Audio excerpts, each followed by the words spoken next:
अब देखिए, सलमान खुर्शीद एक खांटी कांग्रेस नेता है। जब जब जरूरत पड़ती है तो मोर्चा भी संभाल लेते हैं। 2024 के चुनाव में मिली निराशा पर झींझ अब भी है। मौका चाहिए था। बांग्लादेश में तनाव कंट्रोल से बाहर है। पूर्व पीएम शेख हसीना भारत में है। बांग्लादेश मदद की आस में लगे बैठा है। लेकिन खुर्शीद के दिमाग में अलग ही पिक्चर चल रही है। चलिए दिखाते हैं क्या कह रहे हैं सलमान खुर्शीद। कश्मीर में सब कुछ सामान्य लग सकता है। यहाँ सब कुछ सामान्य लग सकता है। हम जीत का जश्न मना रहे हैं। हालांकि निश्चित रूप से कुछ लोगों का मानना है कि वह जीत या 2024 की सफलता शायद मामूली थी। शायद अभी भी बहुत कुछ किया जाना बाकी है। बांग्लादेश में जो हो रहा है वह यहाँ भी हो सकता है। हमारे देश में इसका प्रसार चीज़ों को उस तरह फैलने से रोकता है जिस तरह से यह बांग्लादेश में फैला है। सलमान खुर्शीद कांग्रेस सरकार में विदेश मंत्री रहे। अफसोस वो इतने बड़े पद पर रहने के बावजूद भारत की स्थिति को समझ नहीं पाए। सलमान खुर्शीद ने बयान दिया तो बाकी कांग्रेस कहाँ चुप रहने वाली थी। कांग्रेस के पूर्व मंत्री नाम है सज्जन सिंह। ये तो खुर्शीद से भी 2 कदम आगे निकले। नाम सज्जन, लेकिन बयान देखिए और खुद तय कीजिए। शेख हसीना की गलत नीतियों की वजह से, बांग्लादेश की सरकार की गलत नीतियों की वजह से कल प्रधानमंत्री आवास में घुस गई, राष्ट्रपति भवन में घुस गई। याद रखना नरेंद्र मोदी जी, एक दिन ये जनता जितने सड़क पे हिलोरे ले रही है, एक दिन तुम्हारी गलत नीतियों से तुम्हारे प्रधानमंत्री निवास में घुस जाएगी, कब्जा कर लेगी। अभी श्रीलंका में हुआ। पहले श्रीलंका में जनता प्रधानमंत्री के घर में घुसी, अब बांग्लादेश में घुसी। अब भारत का नंबर है। तो साथियों मैं अनुरोध करता हूं, ऐसे नेताओं की लिस्ट लंबी है, जहर गहरा है। देश के लोगों के मन में भ्रम पैदा करने का दुष्प्रचार, ये खोखली बयानबाजियां। भीम आर्मी चीफ चंद्रशेखर राव ने कहा कि सरकार की गलतियां नीति और लोगों में गुस्सा बढ़ा रही।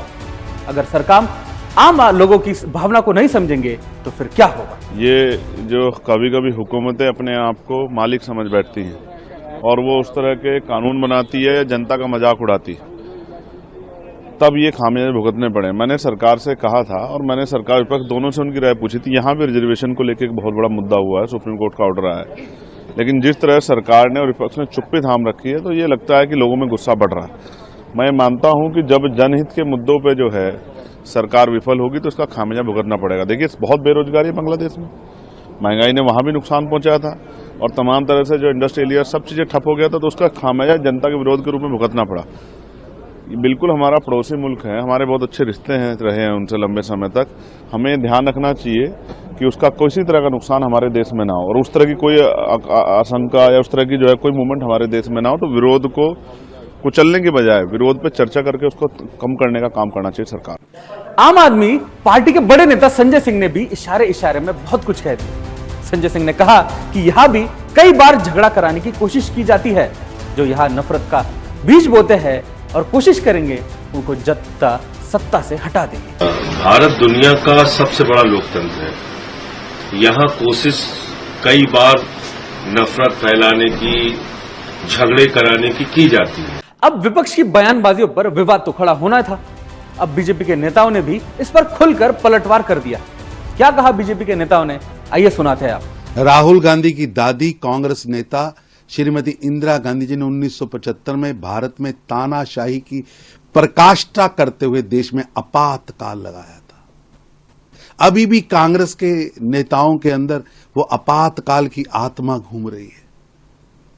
अब कांग्रेस के नेताओं के लिए पाकिस्तान में, बांग्लादेश में सेना द्वारा तख्ता पलटने वाले लोग आदर्श बन गए हैं, उनको फॉलो कर रहे हैं।